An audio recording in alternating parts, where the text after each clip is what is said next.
കർത്താവായ യേശുക്രിസ്തുവിൻ്റെ നാമത്തിൽ വീഡിയോ ശ്രദ്ധിക്കുന്ന എല്ലാ സഹോദരന്മാർക്കും ഞാൻ സ്നേഹവന്ദനം പറയുകയാണ്. ഇന്നൊരല്പസമയം ഞാൻ നിങ്ങളുടെ മുമ്പാകെ സമയം ചെലവഴിക്കുന്നതിൻ്റെ കാരണമെന്ന് പറയുന്നത്, ഏകദേശം ഒരാഴ്ചയോളമായിട്ട് ഈ യൂട്യൂബിൽ ചില ദൈവദാസന്മാർ അഥവാ ചില പാസ്റ്റർമാർ അമേരിക്കയിലെ ഒരു സഹോദരിമാരുടെ മീറ്റിങ്ങിൽ ഒരു സഹോദരി പ്രസംഗിച്ച വിഷയത്തെക്കുറിച്ച്, ആ സഹോദരി പ്രസംഗിച്ച ദുരുപദേശത്തെക്കുറിച്ച് അതിൻ്റെ സത്യാവസ്ഥ വെളിപ്പെടുത്തുന്ന രീതിയിലുള്ള ചില വീഡിയോകൾ ഞാനിങ്ങനെ കാണുവാനായിട്ടിടയായി. അപ്പോൾ അതിനോടുള്ള ബന്ധത്തിൽ ഒരു കാര്യം എനിക്ക് പറയണമെന്ന് തോന്നിയതുകൊണ്ടാണ് ഞാനിങ്ങനെ ഒരു വീഡിയോ ചെയ്യുവാനായിട്ട് തീരുമാനിച്ചത്. ആ വീഡിയോ അതായത് ഒരു സഹോദരിമാരുടെ മീറ്റിങ്ങിൽ, അമേരിക്കയിൽ നടന്ന മീറ്റിങ്ങിൽ ഒരു സഹോദരി സംസാരിക്കുന്ന വീഡിയോയാണ്. ആ വീഡിയോ യൂട്യൂബിലൊക്കെ ഉണ്ട്. എനിക്കത് ഡൗൺലോഡ് ചെയ്ത് ഇതിനകത്ത് ആഡ് ചെയ്യാൻ അറിയാൻ പാടില്ലാത്തതുകൊണ്ടാണ് ഞാനത് ഇതിനകത്ത് ഡൗൺലോഡ് ചെയ്ത് ചേർക്കാതിരിക്കുന്നത്. എന്നാൽ അതിൻ്റെ വിഷയം ഞാനിങ്ങനെ പറയാം. ആ സഹോദരി 1 കൊരിന്ത്യർ ലേഖനം 4-ാം അധ്യായത്തിൻ്റെ 20-ാം വാക്യത്തെ അടിസ്ഥാനമാക്കി ഇങ്ങനെ പറഞ്ഞു: ദൈവരാജ്യം വചനത്തിലല്ല ശക്തിയിലത്രേ ആകുന്നു.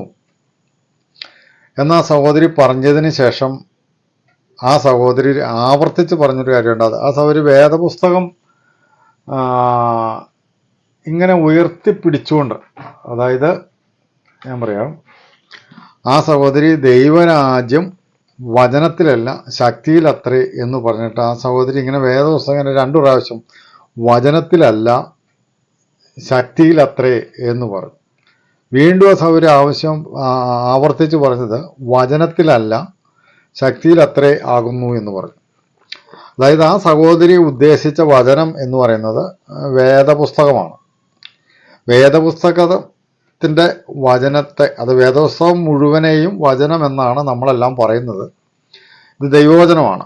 അപ്പോൾ അതുകൊണ്ട് ആ സഹോദരി പറഞ്ഞ ഇങ്ങനെയാണ്: ദൈവരാജ്യം വചനത്തിലല്ല ശക്തിയിലത്രേ ആകുന്നു എന്നാണ് ആ സഹോദരി പറഞ്ഞത്. അപ്പോൾ ആ സഹോദരി ഇങ്ങനെ കൈകൊണ്ട് പറയുകയാണ്,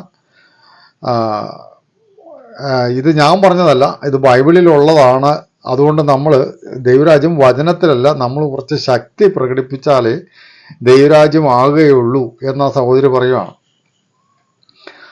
അപ്പോൾ ആ സഹോദരി പറഞ്ഞ ഇങ്ങനെയാണ്: നമ്മൾ കുറച്ച് ശക്തി പ്രകടിപ്പിച്ചാലേ ദൈവരാജ്യം ആകത്തുള്ളൂ എന്ന് ആ സഹോദരി പറയുകയാണ്. അപ്പോൾ ആ സഹോദരി പറഞ്ഞ ഈ വിഷയത്തെക്കുറിച്ച് പല പാസ്റ്റർമാരും വീഡിയോ ചെയ്തിട്ടുണ്ട്.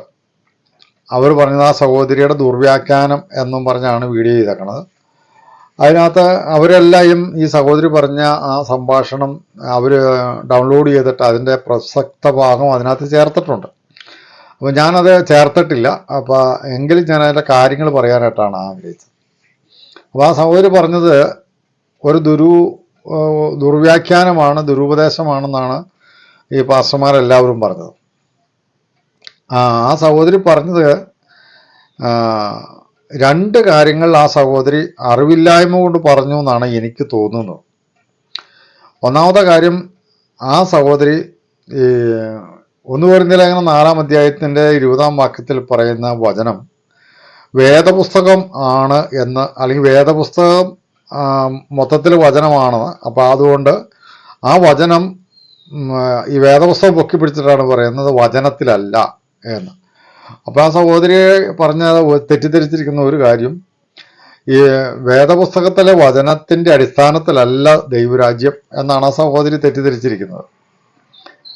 രണ്ടാമത്തെ കാര്യം, ആ സഹോദരി തെറ്റിദ്ധരിച്ചിരിക്കുന്ന ഒരു കാര്യം, ശക്തിയിലാണ് ദൈവരാജ്യം എന്നാണ്. ആ ശക്തിയും ആ സഹോദരി തെറ്റിദ്ധരിച്ചിരിക്കുകയാണ്. അപ്പോൾ ആ സഹോദരി ഇങ്ങനെ കൈ ചുരുട്ടിയാണ് പറയണത്, അല്പം ശക്തി പ്രകടിപ്പിക്കണം എന്നിങ്ങനെ കൈ ചുരുട്ടിയാണ് പറയണത്. അപ്പോൾ അതിൻ്റെ അർത്ഥം എന്താ വെച്ച് കഴിഞ്ഞാൽ, ആ സഹോദരി ധരിച്ചിരിക്കുന്ന ശക്തി എന്ന് പറയുന്നത് വേദപുസ്തകം പറയുന്ന ശക്തിയല്ല, മറിച്ച് ഇങ്ങനെ ഈ കൈയൊക്കെ ചുരുട്ടി ഇങ്ങനെ പറയുമ്പോൾ കുറേ ശക്തി വേണമെന്ന് പറയുമ്പോൾ ഉദ്ദേശിക്കുന്ന ശക്തി എന്താണെന്ന് അറിയാലോ. അപ്പോൾ ദൈവരാജ്യം വചനത്തിലല്ല എന്ന് പറയുമ്പോൾ ബൈബിൾ ഉയർത്തിപ്പിടിച്ച് പറയുന്നത് കൊണ്ട് ബൈബിളിൻ്റെ അടിസ്ഥാനത്തിലല്ല ദൈവരാജ്യം ശക്തിയിലാണെന്നാണ് പറയുന്നത്. പക്ഷെ ആ ശക്തി തെറ്റിദ്ധരിച്ചിരിക്കുന്നത് അത് ബൈബിളിൻ്റെ വെളിച്ചത്തിലുള്ള ശക്തി ആണെന്ന് ആ സഹോദരിക്ക് അറിയത്തില്ല. മറിച്ച് ആ സഹോദരി ധരിച്ചിരിക്കുന്ന ശക്തിയിലാണ് ദൈവരാജ്യം എന്നാണ്. അവർ ധരിച്ചിരിക്കുന്ന ശക്തി ഏതാണെന്നറിയോ? ഈ മീറ്റിങ്ങുകളൊക്കെ നടക്കുമ്പോൾ അവിടെ നടക്കുന്ന ഒച്ചപ്പാടും ബഹളവും ആരവാരവും അവിടെ നടക്കുന്നതായ പാട്ടും അതിനോടനുബന്ധിച്ച് നടക്കുന്നതായ കോലാഹലങ്ങളെല്ലാമാണ് ഈ പരിശുദ്ധാത്മാവിൻ്റെ ശക്തി എന്ന് ധരിച്ചുകൊണ്ടാണ് ആ സഹോദരി പറയുന്നത് ശക്തിയിലാണ് ദൈവരാജ്യമെന്ന്. എന്നാൽ വേദപുസ്തകം പറയുന്ന ശക്തി എന്ന് പറയുന്നത്, വേദപുസ്തകം പറയുന്ന പരിശുദ്ധാത്മാവിൻ്റെ ശക്തി എന്ന് പറയുന്നത്, അല്ലെങ്കിൽ വേദപുസ്തകം വെളിപ്പെടുത്തുന്ന ശക്തി എന്ന് പറയുന്നത്, ആ ശക്തി കൊണ്ട് നമുക്ക് അനുഭവിക്കുവാൻ കഴിയുന്ന ചില ഉദാഹരണങ്ങൾ മാത്രം ഞാൻ നിങ്ങളോട് പറയാം. ഒന്നാമത്തെ കാര്യം എന്ന് വെച്ചിട്ടുണ്ടെങ്കിൽ, പാപം ചെയ്യുന്ന വ്യക്തികളെ മൊത്തത്തിൽ പറഞ്ഞു കഴിഞ്ഞപ്പോൾ സെക്കര്യാവിൻ്റെ പുസ്തകത്തിൽ നമ്മൾ വായിക്കുന്നതനുസരിച്ച് ഇസ്രായേലിനോട്, യാക്കോബിന് അവൻ്റെ പാപത്തെയും അവൻ്റെ അതിക്രമത്തെയും ചൂണ്ടിക്കാണിക്കുവാൻ തക്കവണ്ണം യഹോവയുടെ ശക്തി ആ പ്രവാചകന്റെ മേൽ വന്നു എന്നാണ് നമ്മൾ വായിക്കുന്നത്. അപ്പോൾ ദൈവത്തിൻ്റെ ശക്തി കൊണ്ട് ചെയ്യുന്ന ഒന്നാമത്തെ കാര്യം എന്ന് പറയുന്നത്, മറ്റുള്ളവർ പാപിയാണെന്നും ചെയ്യുന്ന അതിക്രമങ്ങളാണെന്നും അങ്ങനെ അതിക്രമവും പാപവും ചെയ്യുന്ന വ്യക്തികളുടെ നേരെ അവരുടെ പാപത്തെ ചൂണ്ടിക്കാണിക്കാനുള്ള ശക്തിയാണ് ദൈവം നൽകുന്ന ഒന്നാമത്തെ ശക്തി.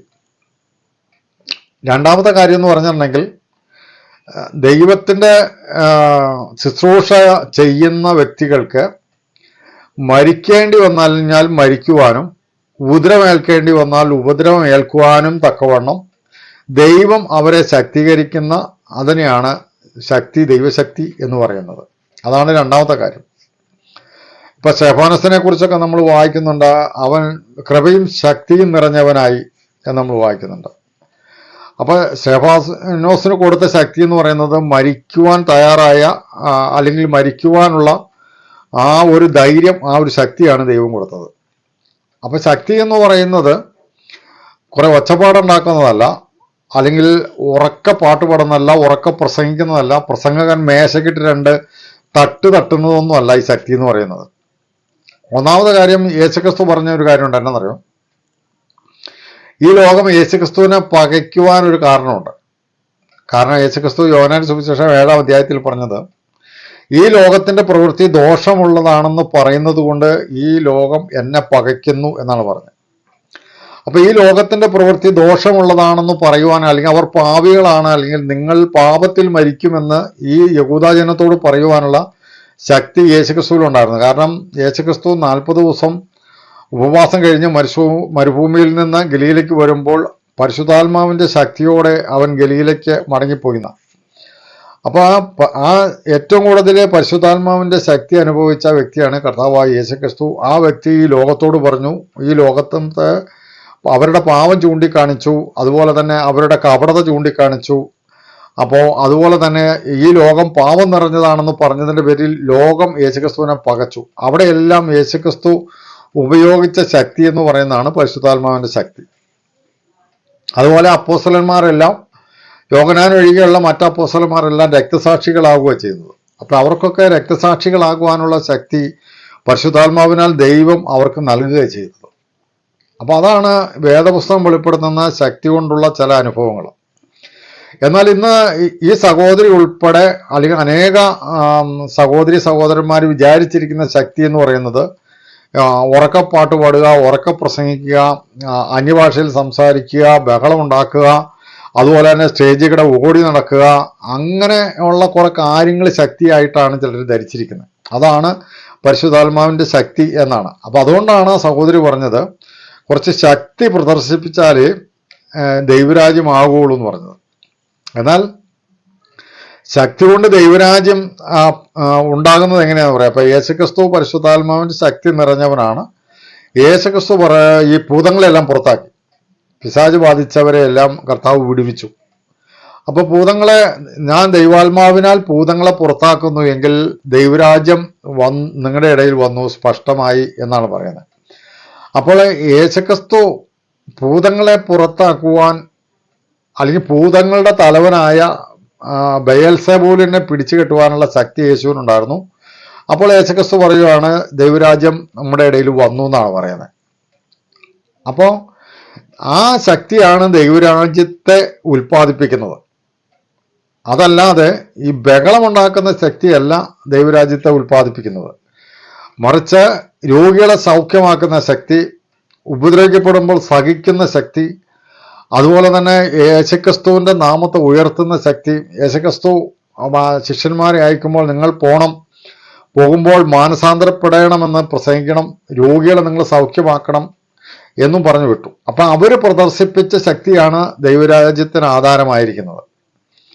അതല്ലാതെ പാട്ടുപാടി തീരാറാകുമ്പോൾ പാട്ടിൻ്റെ അവസാനം ഉണ്ടാകുന്ന അന്യഭാഷയോ, അല്ലെങ്കിൽ പ്രസംഗകൻ മേശക്കിട്ട് തട്ടുന്ന 2 തട്ടോ, അല്ലെങ്കിൽ സ്റ്റേജിലൂടെ അങ്ങോട്ടും ഇങ്ങോട്ടും ഓടി നടക്കുന്ന ഓട്ടമോ, അല്ലെങ്കിൽ 2 തുള്ളിച്ചാട്ടമോ, ചാടി മേശയെ കയറുക, ചാടി കസേരയിൽ കയറുക, ഇങ്ങനെ കാണിക്കുന്നതൊക്കെയാണ് പരിശുദ്ധാത്മാവിൻ്റെ ശക്തി എന്നാണ് അനേകരും ധരിച്ചിരിക്കുന്നത്.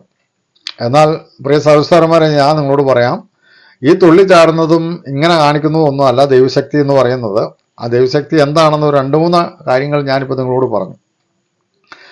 ഇനി അതിനോടുള്ള ബന്ധത്തിൽ ഞാനിപ്പോൾ ഇത് പറഞ്ഞത് എന്താണെന്ന് ചോദിച്ചു കഴിഞ്ഞിട്ടുണ്ടെങ്കിൽ, ഈ സഹോദരിയുടെ ദുർവ്യാഖ്യാനത്തെ എടുത്താണ് ഈ പാസ്റ്റർമാരെ 3-4 പേര് സംസാരിച്ച് വീഡിയോ ഇട്ടിട്ടുണ്ടെന്ന് ഞാൻ പറഞ്ഞത്. അപ്പോൾ അതിൽ ഈ സഹോദരിയുടെ ദുർവ്യാഖ്യാനത്തിൽ ഒരു കാര്യം ഇതാണ്: ഈ വചനത്തിലല്ല ദൈവരാജ്യം, ശക്തിയിലാണ്. അപ്പോൾ അവിടെ ആ സഹോദരി പറഞ്ഞ വചനം എന്ന് പറയുന്നത്, ഞാൻ ഈ ബൈബിൾ സൊസൈറ്റിയുടെ ഒരു ഹോളി ബൈബിൾ എന്ന് പറയുന്ന ഒരു ബൈബിളുണ്ട്.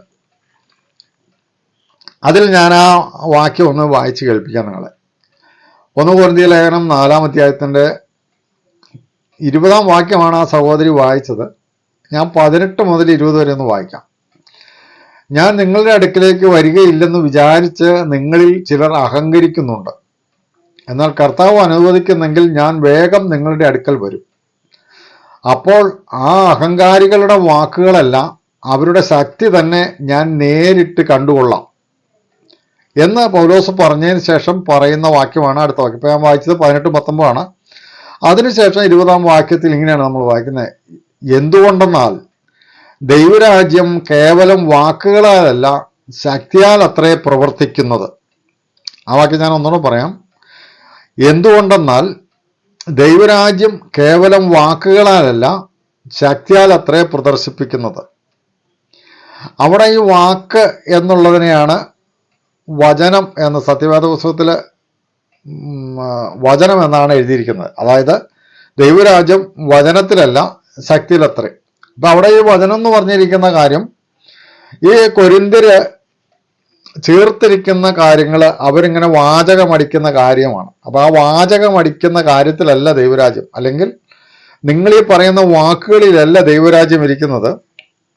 ദൈവരാജ്യം ഇരിക്കുന്നത് ശക്തിയിലാണെന്ന് പറയുന്നത്. ആ ശക്തി എന്താണെന്ന് ഞാൻ ആദ്യം തന്നെ പറഞ്ഞു. അപ്പോൾ ആ സഹോദരി ദുർവ്യാഖ്യാനം ചെയ്തു എന്ന് പറയുന്നത് ഈ വചനമാണ്. അതായത് കൊരിന്ത്യരുടെ വാക്കുകളെ വചനം എന്നവിടെ എഴുതിയിരിക്കുന്നത് കൊണ്ട് ഈ സഹോദരി വിചാരിച്ചത് ഈ വചനം എന്ന് ഉദ്ദേശിച്ചത് ബൈബിൾ ആണെന്ന് കരുതി ആ സഹോദരി ഇങ്ങനെ ബൈബിള് ഉയർത്തിപ്പിടിക്കുകയാണ്.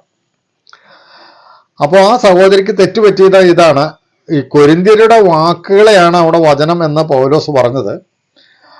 അതുകൊണ്ട് ഈ ഹോളി ബൈബിൾ അങ്ങനെ എഴുതിയിരിക്കുന്നത്. എന്തുകൊണ്ടെന്നാൽ ദൈവരാജ്യം നിങ്ങളുടെ വാക്കുകളാലല്ല തെളിയിക്കേണ്ടത്, നിങ്ങളുടെ ശക്തി കൊണ്ടാണ് തെളിയിക്കേണ്ടത് എന്നാണ്, അല്ലെങ്കിൽ ആ ശക്തി കൊണ്ടാണ് പ്രവർത്തിക്കുന്നത് എന്നാണ് പൗലോസ് പറയുന്നത്. അപ്പോൾ അവിടെ വചനം എന്നുള്ളത് കൊരിന്ത്യരുടെ വാക്കുകളാണ്.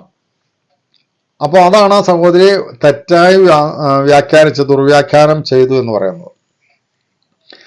രണ്ടാമത്തെ കാര്യം, ആ സഹോദരി ശക്തി എന്ന് പറഞ്ഞത് ആ സഹോദരിക്ക് തെറ്റിദ്ധാരണയുണ്ട്. ശക്തി എന്താണെന്ന് ഇപ്പോൾ ഞാൻ നിങ്ങളോട് ആവർത്തിച്ച് പറഞ്ഞു. അപ്പം ഞാൻ എന്തിനാണ് ഇത് പറഞ്ഞതെന്ന് ചോദിച്ചു കഴിഞ്ഞിട്ടുണ്ടെങ്കിൽ, ഈ കാര്യങ്ങളെല്ലാം പാസ്റ്റർമാർ വിശദീകരിച്ചിട്ടുണ്ട്. അതുകൊണ്ട് ഞാൻ അതിനെക്കുറിച്ചൊന്നും വിശദീകരിക്കുന്നില്ല. പക്ഷെ ഞാൻ ഈ വീഡിയോ ചെയ്തതുകൊണ്ട് ഉദ്ദേശിച്ച ഒരു കാര്യം ഇതാണ്.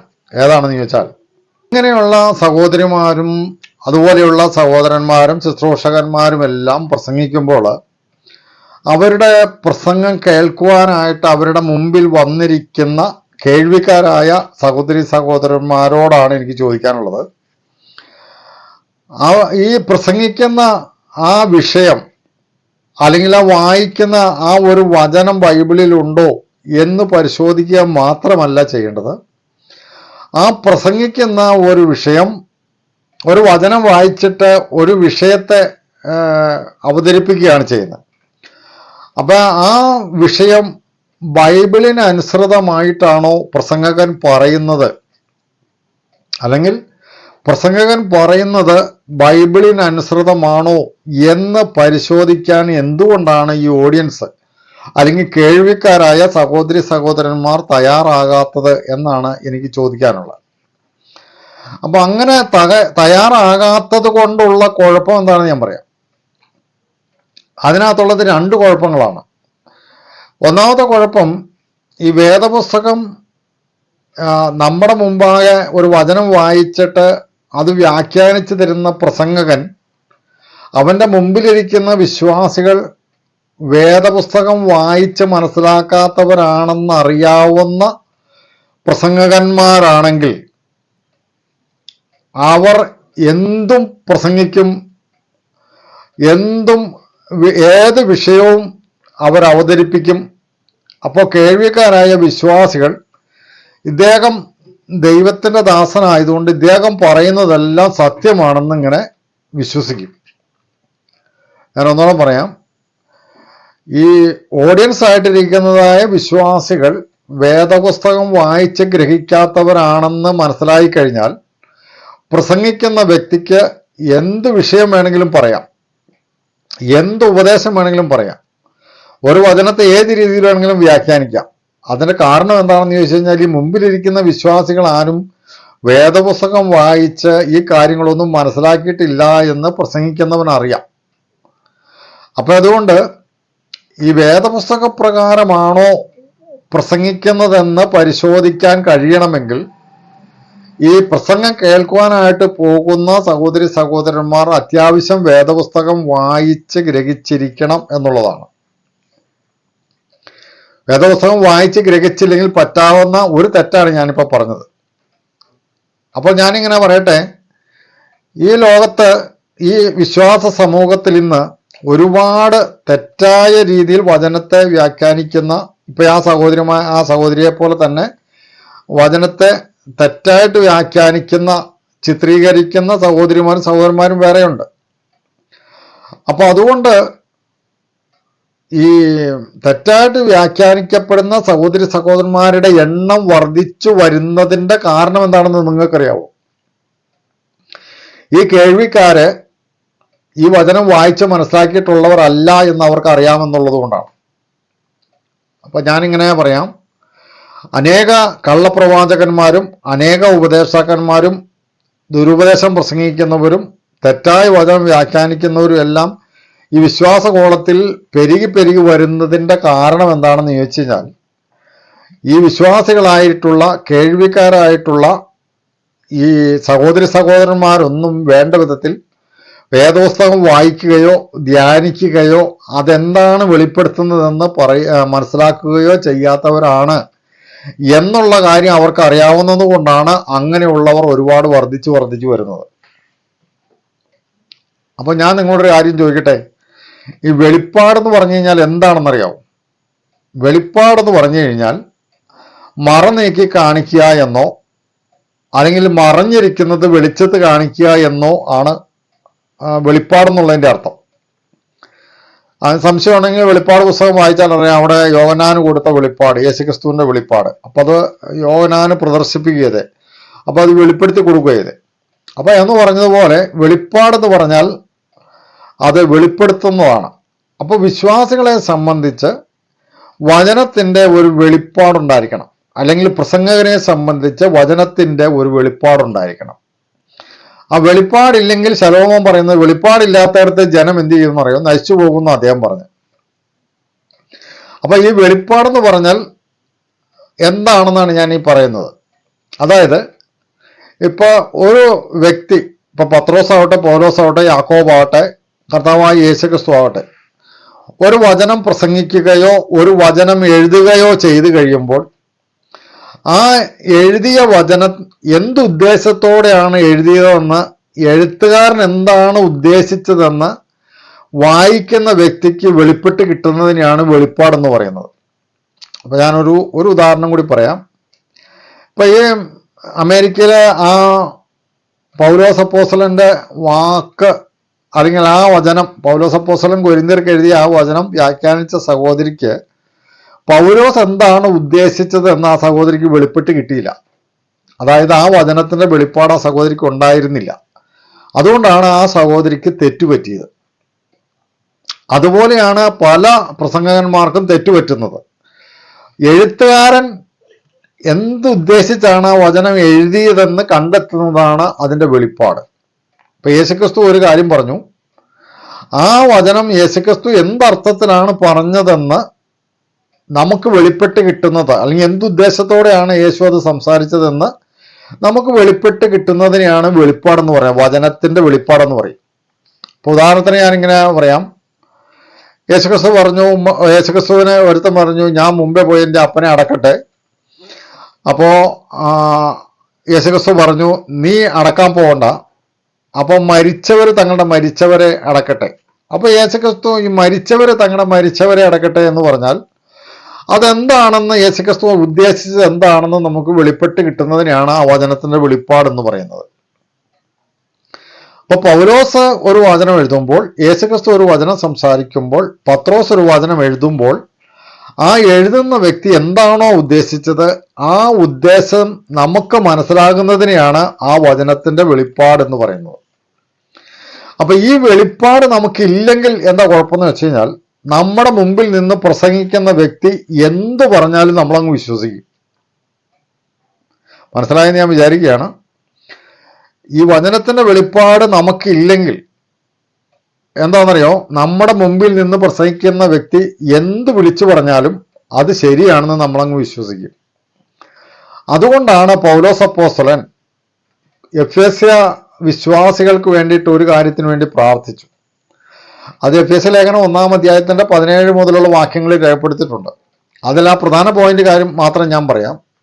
പൗലോസ് പ്രാർത്ഥിച്ചത് ഇങ്ങനെയാണ്: നിങ്ങൾക്ക് ജ്ഞാനത്തിൻ്റെയും വെളിപ്പാടിൻ്റെയും ആത്മാവിനെ തരേണ്ടതിനും ഞാൻ നിങ്ങൾക്ക് വേണ്ടി പ്രാർത്ഥിക്കുന്നു. ഇന്ന് ഏതൊരു സഭയിലെ വിശ്വാസികളും ശുശ്രൂഷകന്മാരും പ്രാർത്ഥിക്കേണ്ട ഒരു പ്രാർത്ഥനാ വിഷയമാണത്. നിങ്ങൾക്ക് ജ്ഞാനത്തിൻ്റെയും വെളിപ്പാടിൻ്റെയും ആത്മാവിനെ കിട്ടേണ്ടതിന്, ലഭിക്കേണ്ടതിന് ഞാൻ നിങ്ങൾക്ക് വേണ്ടി പ്രാർത്ഥിക്കുന്നു. ഇന്ന് വാസ്തവത്തിൽ വിശ്വാസികൾക്ക് ആവശ്യമായിരിക്കേണ്ടത് അതാണ്. ജ്ഞാനത്തിൻ്റെയും വെളിപ്പാടിൻ്റെയും ഒരു ആത്മാവ് വേണം.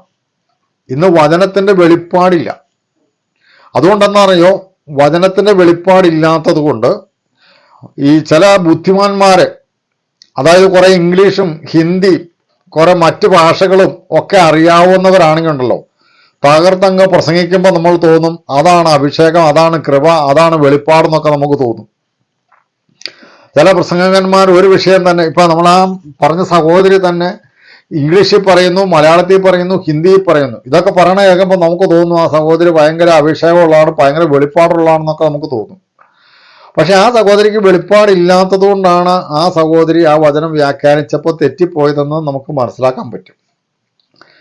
അപ്പൊ ഞാൻ നിങ്ങളോട് പറയട്ടെ, ഈ യൂട്യൂബിലൂടെ ആണെങ്കിലും, ഒരു മീറ്റിങ്ങിലാണെങ്കിലും, ഒരു വീഡിയോ കാണുമ്പോഴാണെങ്കിലും, ഒരു പ്രസംഗം കേൾക്കുമ്പോഴാണെങ്കിലും, ഈ പറയുന്ന വ്യക്തി പറയുന്ന കാര്യങ്ങൾ ദൈവവചനത്തിൻ്റെ അതേ മാനദണ്ഡത്തിൽ അതേ ഉദ്ദേശത്തിലാണോ സംസാരിക്കുന്നതെന്ന് നമുക്ക് മനസ്സിലായില്ലെങ്കിൽ നാം തെറ്റിപ്പോകാൻ സാധ്യതയുണ്ട്. ഉദാഹരണത്തിന് ഞാൻ പറയാം, ഞാൻ പറയുന്ന കാര്യങ്ങൾ ദൈവവചനവുമായിട്ട് യോജിച്ചു പോകുന്നുണ്ടോ എന്ന് പരിശോധിക്കാനുള്ള ഉത്തരവാദിത്തം നിങ്ങൾക്കുണ്ട്. ഞാൻ പറയുന്നതെല്ലാം അതേപടി ശരിയാണെന്ന് നിങ്ങൾ വിശ്വസിക്കുകയോ വിചാരിക്കുകയോ ചെയ്യരുത്. അതുപോലെ തന്നെ ഏതെങ്കിലും പാസ്റ്റർമാരെ വലിയ അഭിഷിക്തനാന്ന് പറയുന്ന പേര് കേട്ട പ്രാസംഗികരാണെങ്കിൽ അവർ പറയുന്നതെല്ലാം 100% ശരിയാണ്, അല്ലെങ്കിൽ അത് അങ്ങനെ തന്നെയാണ് എന്നൊന്നും നമ്മൾ വിശ്വസിക്കാൻ പാടില്ല. അവർ പറയുന്ന കാര്യങ്ങളെ വേദപുസ്തകവുമായിട്ട് നമുക്ക് തുലനം ചെയ്യേണ്ടത് ആവശ്യമുണ്ട്. ഇപ്പൊ ഉദാഹരണത്തിന് യേശുക്രിസ്തു പരീശന്മാരോടും സദൂക്യരോടും ന്യായശാസ്ത്രിമാരോടും ഒക്കെ ചോദിച്ചിട്ടുണ്ട്, നിങ്ങൾ തിരുവെഴുത്തുകളിൽ അങ്ങനെ വായിച്ചിട്ടില്ലയോ, തിരുവെഴുത്തുകളിൽ അങ്ങനെ എഴുതിയിട്ടില്ലയോ, തിരുവെഴുത്ത് അങ്ങനെ പറയുന്നില്ലയോ എന്നൊക്കെ യേശുക്രിസ്തു ചോദിച്ചിട്ടുണ്ട്. അപ്പൊ അതുപോലെ തന്നെ അവർക്ക് തിരുവെഴുത്ത് എന്താണെന്ന് മനസ്സിലായിട്ടില്ലാത്തതുകൊണ്ടാണ് അവർ പല രീതിയിൽ ആ കാര്യങ്ങൾ ചെയ്തത്. പരീശന്മാരും ന്യായശാസ്ത്രിമാരും അതുപോലെ സദൂക്യർക്കൊന്നും യഥാർത്ഥത്തിൽ തിരുവെഴുത്തുകളുടെ വെളിപ്പാട് ലഭിക്കാത്തവരായിരുന്നതുകൊണ്ടാണ് യേശുക്രിസ്തു ചോദിച്ചത്, തിരുവെഴുത്തിൽ അങ്ങനെ എഴുതിയിട്ടില്ല ഇങ്ങനെ എഴുതിയിട്ടില്ല എന്നൊക്കെ ചോദിച്ചത്. ഈ സദൂക്യരെ ചോദിച്ച ഒരു ചോദ്യത്തിന് യേശുക്രിസ്തു പറഞ്ഞിങ്ങനെയാണ്, നിങ്ങൾക്ക് തിരുവെഴുത്ത് എന്താണെന്നോ ദൈവശക്തി എന്താണെന്നോ അറിയാൻ പാടില്ലാത്തതുകൊണ്ടാണ് നിങ്ങൾ തെറ്റിപ്പോകുന്നത്. ഈ സഹോദരിക്കും തെറ്റിപ്പോയത് അങ്ങനെയാണ്. തിരുവെഴുത്ത് എന്താണെന്നുള്ള വെളിപ്പാട് ആ സഹോദരിക്ക് കിട്ടിയില്ല, ദൈവശക്തി എന്താണെന്നുള്ള വെളിപ്പാടും ആ സഹോദരിക്ക് കിട്ടിയില്ല. അപ്പൊ അതുകൊണ്ടാണ് യേശുക്രിസ്തു പറഞ്ഞത് കറക്റ്റാണ്. തിരുവെഴുത്തുകളെയും ദൈവശക്തിയെയും അറിയായക കൊണ്ട് നിങ്ങൾ തെറ്റിപ്പോകും. അപ്പൊ ഞാനീ പറയുന്ന കാര്യങ്ങളും ഈ മറ്റ് പാസ്റ്റർമാർ ഈ സഹോദരി പറഞ്ഞ കാര്യങ്ങളെക്കുറിച്ച് പറഞ്ഞ വീഡിയോകളെല്ലാം കേൾക്കുമ്പോൾ കേൾവിക്കാരായ നിങ്ങളോട് എനിക്ക് പറയാനുള്ളത്, ഈ പറയുന്ന കാര്യങ്ങളെല്ലാം ദൈവവചനവുമായിട്ട് ഒത്തുപോകുന്നുണ്ടോ എന്ന് പരിശോധിക്കാൻ നിങ്ങൾക്കൊരു ഉത്തരവാദിത്വമുണ്ട്. അത് ശരിയല്ലെങ്കിൽ അത് ശരിയല്ല എന്ന് പ്രതികരിക്കാനുള്ള കഴിവ് നിങ്ങൾക്കുണ്ടാവണം. അപ്പൊ എനിക്ക് എൻ്റെ കമന്റ് ബോക്സിൽ ഞാൻ പറയുന്ന കാര്യങ്ങൾ ദൈവവചനത്തിലല്ല എന്ന് ഉള്ള കാര്യങ്ങളാണെങ്കിൽ നിങ്ങൾ കമന്റ് ബോക്സിൽ ഞാൻ പറഞ്ഞ ഇന്ന കാര്യം ദൈവവചനത്തിന് വിരുദ്ധമാണ് അല്ലെങ്കിൽ ദൈവവചനത്തിൽ ഉള്ളതല്ല എന്ന് പറയുവാനുള്ള ഒരു പ്രതികരണ ശേഷി നിങ്ങൾക്കുണ്ടാവണം. അതിപ്പോ എത്ര ലോകപ്രശസ്തനായ സുവിശേഷകനോ പ്രസംഗകനോ അല്ലെങ്കിൽ ബൈബിൾ സ്റ്റഡി നടത്തുന്നവനോ പ്രവാചകനോ ഉപദേഷ്ടാവോ ആരുമായിക്കോട്ടെ, അവർ പറയുന്ന കാര്യങ്ങൾ ദൈവവചനത്തിൽ അധിഷ്ഠിതമല്ല എന്ന് ബോധ്യം വന്നാൽ അത് പ്രതികരിക്കാനുള്ള ഒരു പ്രതികരണശേഷി നിങ്ങൾക്ക് വേണം. അങ്ങനെ ഇല്ലെങ്കിൽ എന്താ കുഴപ്പമെന്ന് ചോദിച്ചു കഴിഞ്ഞാൽ, ഞാൻ ആദ്യം പറഞ്ഞല്ലോ, ദുരുപദേഷ്ടാക്കന്മാരും വ്യാഖ്യാനം ചെയ്യുന്നവരും ദൈവവചനത്തെ മറ്റു പല രീതികളിൽ അല്ലെങ്കിൽ ദൈവവചനം നൽകാത്ത ചില വാഗ്ദാനങ്ങളെല്ലാം നൽകിക്കൊണ്ട് ദൈവവചനത്തെ തെറ്റായ വിധത്തിൽ ചിത്രീകരിച്ചുകൊണ്ട് കേൾവിക്കാരെ ഇളക്കി മറിക്കുന്ന അല്ലെങ്കിൽ അവരെ പ്രലോഭനങ്ങൾ നൽകി അവരെ ഉത്തേജിപ്പിക്കുന്ന വിധത്തിൽ ചില ദൂതുകൾ നൽകിക്കൊണ്ട് വിശ്വാസികളെ നശിപ്പിച്ചു കളയും എന്നുള്ളതാണ്. ഞാൻ ഒരു കാര്യം പറഞ്ഞുകൊണ്ട് ഞാൻ ഈ വീഡിയോ അവസാനിപ്പിക്കാം. ഒരു ഷുഗർ രോഗിക്ക് ആവശ്യമായിരിക്കുന്നത് പഞ്ചസാരയല്ല, അവന് പാവയ്ക്ക നീരാണ് ആവശ്യം. ഒരു കാര്യം കൂടി ഞാൻ പറയാം, ഒരു ഷുഗർ രോഗിക്ക് ആവശ്യം പഞ്ചസാരയല്ല, അവന് പാവയ്ക്ക നീരാണ് കൊടുക്കേണ്ടത്. അത് തന്നെയാണ് ഇന്ന് വിശ്വാസ സമൂഹത്തിൽ നാം മനസ്സിലാക്കേണ്ടത്. ഇന്ന് വിശ്വാസ സമൂഹത്തിലെ വിശ്വാസികളെ അനേകരും ഇന്ന് ഷുഗർ രോഗികളെ പോലെയാണ്. അവർക്ക് വീണ്ടും വീണ്ടും പഞ്ചസാര കൊടുക്കുകയാണ്. അതായത് അവർക്ക് രുചികരമായ കാര്യങ്ങൾ പിന്നെ ഇട്ട് കൊടുക്കുകയാണ്, അവർക്ക് ഇമ്പമുള്ള കാര്യങ്ങൾ ഇട്ട് കൊടുക്കുകയാണ്, അവർക്ക് കേൾക്കാൻ താല്പര്യമുള്ള വിഷയങ്ങളെ പ്രസംഗന്മാർ ഇട്ട് കൊടുക്കുകയാണ്. അത് ഷുഗർ രോഗിക്ക് പഞ്ചസാര കൊടുക്കുന്നത് പോലെയാണ്. എന്നാൽ യഥാർത്ഥത്തിൽ ദൈവത്തിൻ്റെ വചനത്തെ പൗലോസ് തിമോഥെയോസിനോട് പറഞ്ഞിങ്ങനെയാണ്, ദൈവവചനത്തെ യഥാർത്ഥമായി പ്രസംഗിച്ച് ദൈവത്തിന് കൊള്ളാകുന്നവനായി നിൽക്കാൻ ശ്രമിക്കാം. അപ്പൊ ദൈവവചനത്തെ യഥാർത്ഥമായി പ്രസംഗിക്കുന്നവർ ഒരു ഷുഗർ രോഗിക്ക് പാവയ്ക്ക നീര് കൊടുക്കുന്നത് പോലെയാണ്. അതായത് ഇവന് ഏറ്റവും രസകരമായ മധുരമുള്ള അല്ലെങ്കിൽ ഇമ്പമുള്ള കാര്യങ്ങൾ കേട്ട് കേട്ട് കേട്ട് ഇവനിങ്ങനെ നശിച്ചുകൊണ്ടിരിക്കുമ്പോൾ അവൻ ഇച്ചിരി പാവയ്ക്ക നീര് കൊടുത്തു കഴിഞ്ഞാൽ അവൻ പറയും ഇത് വേണ്ടെന്ന് പറയും. കാരണം അവന് ഈ മധുരമുള്ളത് മതി. അപ്പൊ എന്ന് പറഞ്ഞതുപോലെയാണ് ഇന്നത്തെ പ്രസംഗം. ഇന്നെല്ലാവർക്കും ഇമ്പമുള്ളത്. പൗലോസ് അങ്ങനെ തിമോഥെയോസിനോട് പറഞ്ഞല്ലോ, അന്ത്യകാലത്ത് ഇങ്ങനെ കർണരസമാകുമാറ് കേൾക്കാൻ ഇമ്പമുള്ള കേൾവിക്കഥകളും കെട്ടുകഥകളും ഒക്കെ പറഞ്ഞ് ഇങ്ങനെ ജനത്തെ രസിപ്പിക്കുന്ന കാലം വരുമെന്നാണ് പൗലോസ് പറഞ്ഞത്. അതാണ് ഇന്ന് നടന്നുകൊണ്ടിരിക്കുന്നത്. നേരെ മറിച്ച് ജനത്തിന് കേൾക്കാൻ ഇഷ്ടമല്ലാത്തതായ ദൈവത്തിൻ്റെ വചനം അതേപടിയെ സംസാരിക്കുന്ന പ്രസംഗന്മാരിന്ന് വളരെ അപൂർവമാണ്. ദൈവവചനം സംസാരിക്കേണ്ടതിന് പകരം പ്രവചന ദൂത് പറഞ്ഞ് ഭാവിയിൽ സംഭവിക്കാനിരിക്കുന്ന കാര്യം പറഞ്ഞ് കൈനോട്ടക്കാരെ പോലെ രക്ഷണം പറയുന്നവരെ പോലെയൊക്കെ പല തന്ത്രങ്ങളും പല വ്യാഖ്യാനങ്ങളും ഒക്കെ പറഞ്ഞ് ജനത്തെ ഇളക്കപ്പെരുപ്പമുണ്ടാക്കി അതെല്ലാം അഭിഷേകമാണെന്നും പറഞ്ഞ് അതെല്ലാം അനുഗ്രഹമാണെന്നും പറഞ്ഞ് അതാണ് ദൈവശക്തി എന്ന് പറഞ്ഞ് ജനത്തെ തെറ്റിച്ച് കളയുന്ന ഒരു കാലത്താണ് നമ്മൾ ജീവിക്കുന്നത്. അതുകൊണ്ട് എൻ്റെ സഹോദരന്മാരെ ഞാൻ നിങ്ങളോട് പറയാം, ഞാൻ പ്രസംഗിക്കുന്നതാണെങ്കിലും എൻ്റെ വീഡിയോയിൽ പറയുന്നതാണെങ്കിലും നിങ്ങൾ മറ്റു വീഡിയോകളിൽ കേൾക്കുന്നതാണെങ്കിലും നിങ്ങൾ മീറ്റിങ്ങുകളിൽ ചെല്ലുമ്പോൾ കേൾക്കുന്നതാണെങ്കിലും എല്ലാം ദൈവവചനം അനുസരിച്ചാണോ അല്ലെങ്കിൽ ആ വചനത്തിന്റെ യഥാർത്ഥ വെളിപ്പാട് അതാണോ എന്ന് പരിശോധിക്കാനുള്ള ഉത്തരവാദിത്വം നിങ്ങൾക്കുണ്ട് എന്ന് ഞാൻ ഞാൻ ഈ വീഡിയോ അവസാനിപ്പിക്കുകയാണ്. അപ്പൊ അതുകൊണ്ട് ആ സഹോദരിക്ക് യഥാർത്ഥത്തിൽ വചനത്തിന്റെ വെളിപ്പാട് കിട്ടാത്തത് കൊണ്ടാണ് അത് തെറ്റിച്ച് പറയേണ്ടി വന്നത്. ആ തെറ്റിച്ച് പറയേണ്ടി വന്നത് തെറ്റാണെന്ന് മനസ്സിലാക്കിയ ചില പാസ്റ്റർമാരാണ് വീഡിയോ ചെയ്തത്.